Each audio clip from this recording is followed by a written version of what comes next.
Most of the self help group cover करते हैं how to be better, खुद को इम्प्रूव कैसे करें, how to stay positive, but ये सिर्फ आइसबर्ग का टिप है। एंड जब हम सरफेस के नीचे डाइव मारते हैं तब हमें तुम्हारे कैरेक्टर के डार्क एंड अगली साइड नजर आते हैं, एंड यही अगली साइड तुम्हारे रियल एंड पर्सनल ग्रोथ का रीजन बन सकती है। Welcome to your shadow side.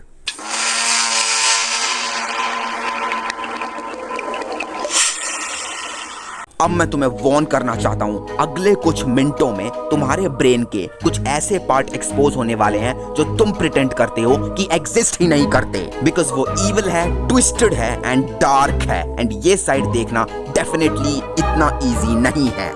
ये साइड इतना डार्क है कि सोसाइटी प्रिटेंड करती है कि तुम्हारी ये साइड एग्जिस्ट ही नहीं करती। सोसाइटी इस फैक्ट को इग्नोर कर देती है कि हर इंसान की ब्रेन में ये साइड होता है। नाउ अगर तुम अपनी लाइफ के अनस्टेबल पॉइंट पे हो एंड अगर तुम इसे एक्सप्लोर करने के लिए 100% कॉन्फिडेंट नहीं हो तो तुम इस वीडियो को अभी छोड़ के जा सकते हो।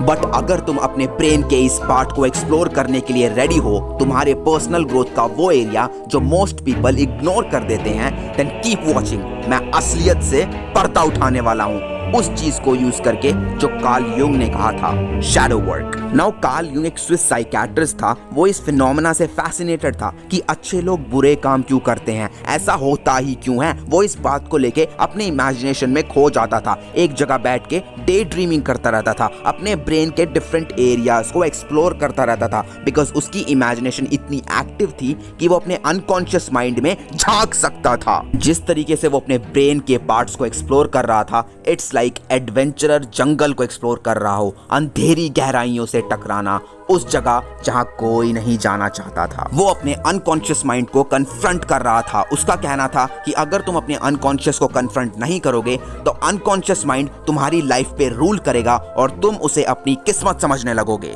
ट्रस्ट मी, हम सब के अंदर अनकॉन्शियस माइंड होता है जो हम नहीं चाहते कि वो हमें कंट्रोल करे, एंड इसीलिए हमें उसका सामना करना पड़ेगा। कार्ल युंग ने कहा था कि हर इंसान के दो साइड्स होते हैं, एक लाइट साइड जिससे तुम दूसरे लोगों को खुद को डिस्क्राइब करते हो एंड तुम सोचते हो कि तुम्हें इसी तरह एक्ट करना चाहिए, एंड इवन अगर तुम खुद को आईने में देखोगे तो तुम्हें यही साइड दिखाई देगी। बट जहां लाइट होती है वहां शैडो भी होता है, एंड हर इंसान का एक डार्क साइड होता है, वो ऑफुल साइड जो हम और सोसाइटी प्रिटेंड करते हैं कि एग्जिस्ट ही नहीं करता, लेकिन वो वहां है। बट डरावनी बात यह है कि जब तुम उसे देखने की कोशिश करते हो इट बिकम्स इनविजिबल, बट वो वहां है एंड वो तुम्हारी लाइफ को अफेक्ट भी कर रहा है। लुक, जैसे तुम बड़े हुए तुम्हें सोसाइटी के थ्रू मोल्ड किया गया जिससे तुम एक परफेक्ट पर्सन बन जाओ। जब तुम्हें गुस्सा आता है तो कहा जाता है शांत रहो, जब तुम अपनी आवाज उठाते हो तो तुम्हें रोक दिया जाता है। हमें परफेक्ट पीपल्स की तरह रेस किया जा रहा है, बट वी आर इम्परफेक्ट। जब हमें सोसाइटी से दूर कर दिया जाता है तब हमें बताया जाता है,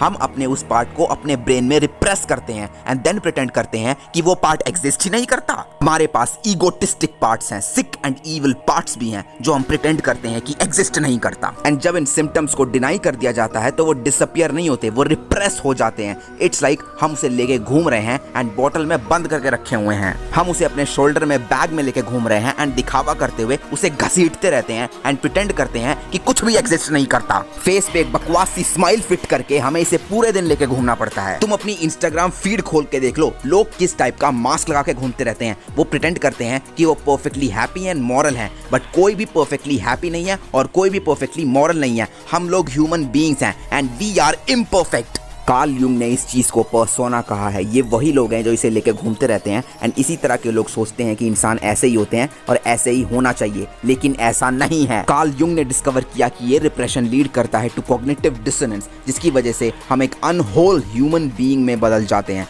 लाइक अ मिरर जिसमें क्रैक्स होते हैं। एंड जब ये होता है हम पूरी तरीके से टूट जाते हैं एंड चीजें क्रैक से बाहर आने लगती हैं। हमारे फेशियल एक्सप्रेशंस वो इमोशन शो नहीं करते जो हम सरफेस पे महसूस करते हैं। हम हीट ऑफ द मोमेंट में काफ़ी कुछ बोल जाते हैं जो हम नॉर्मली कभी नहीं बोलते। हम ऐसी चीज़ें करते हैं, ऐसे काम करते हैं जो नॉर्मली हम कभी नहीं करेंगे, क्योंकि हमारे डार्क साइड को रिप्रेस किया जा रहा है एंड इसी वजह से ये चीज़ें शाइन करती हैं और फिर क्रैक से बाहर आती हैं। बट हमारे ब्रेन की पेनफुल चीज़ों को इग्नोर करने की टेंडेंसी की वजह से हम प्रिटेंड करते हैं कि वो एग्जिस्ट ही नहीं करता एंड इंस्टेड दूसरे लोगों की शैडो को देखना ज्यादा इजी हो जाता है। दैट्स वाई इसे कहा जाता है प्रोजेक्शन।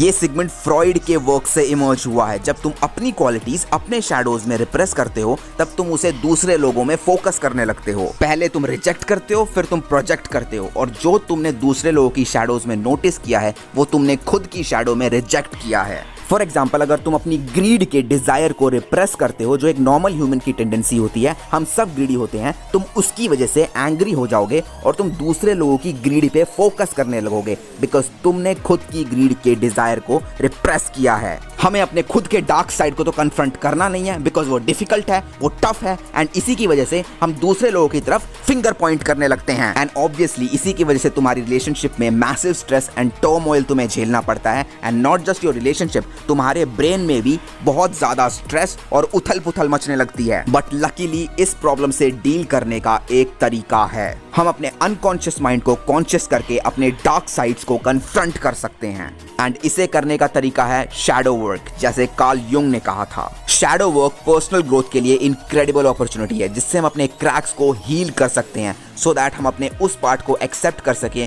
जो हमने होल एंड मैच्योर तरीके से रिजेक्ट किया है। नाउ शैडो वर्क करने का तरीका है बीइंग रिएक्टिव, जिसका मतलब है जब भी कुछ होता है तुम शैडो वर्क के थ्रू रिस्पॉन्ड कर सकते हो। नाउ ये सब कार्ल युंग के स्टैंडर्ड में बनाया गया है, जैसा उन्होंने कहा था कि जो चीज तुम्हें बॉदर करती है वो तुम्हारे डिसोन्ड सेल्फ का पार्ट है। नाउ रिएक्शन एक्सरसाइज के 4 स्टेप्स हैं। सो फर्स्ट स्टेप इज, अगर तुम्हारे डे टू डे लाइफ में कोई डीप रूटेड इमोशनल रिएक्शन होता है, या फिर कोई चीज तुम्हें गुस्सा दिलाती है, या फिर किसी चीज से तुम्हें जेलसी होती है, या फिर तुम्हें कोई इमोशनल कर देता है, तो उस फैक्ट को पहले आइडेंटिफाई करो, फिर उस फैक्ट से अवेयर हो जाओ बिकॉज तुम्हारे अंदर एक डीप रूटेड इमोशनल रिएक्शन हुआ है जो तुम्हें किसी दूसरे ने दिया है।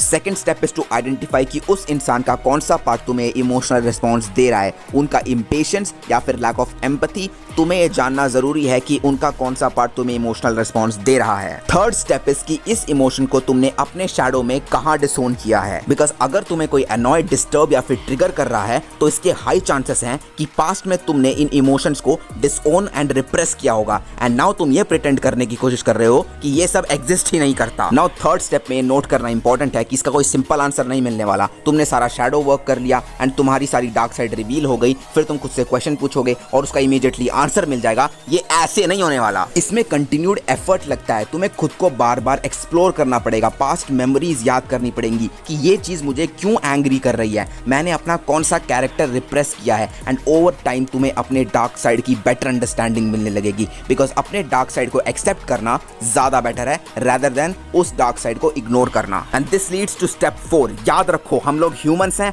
हम इम्परफेक्ट हैं, हम सब के अंदर घटिया थॉट्स हैं, बट हम प्रिटेंड करते हैं कि ये कुछ एग्जिस्ट ही नहीं करता। हम सब के पास सेल्फिश, इवल, ईगोटिस्टिकल थॉट्स होते हैं। So the fourth step is love yourself because it's okay. हम लोग इंसान हैं, हम लोग लाइफ जी रहे हैं, एंड हम सब इम्परफेक्ट हैं। नाउ अगर तुम इस एक्सरसाइज को रिपीटेडली करते हो तो तुम अपने लिए कुछ मैसिव पर्सनल ग्रोथ अनलॉक कर सकते हो बिकॉज ये आइसबर्ग का हिडन पार्ट है, एंड इसी की वजह से huge amount of personal growth हो सकती है बिकॉज तुम्हें अपने डार्क साइड से बहुत कुछ बेनिफिट मिल सकता है and as well as from your positive side. So अगर तुम्हें वीडियो अच्छी लगी हो तो मुझे कमेंट करके बताना which was the best part, and अगर तुमने अभी तक हिपोक्रेसी ऑफ यूट्यूब नहीं देखी है तो लेफ्ट वीडियो पे क्लिक करो, और डार्क साइड ऑफ एनिमे देखना है तो राइट वीडियो पे क्लिक करो।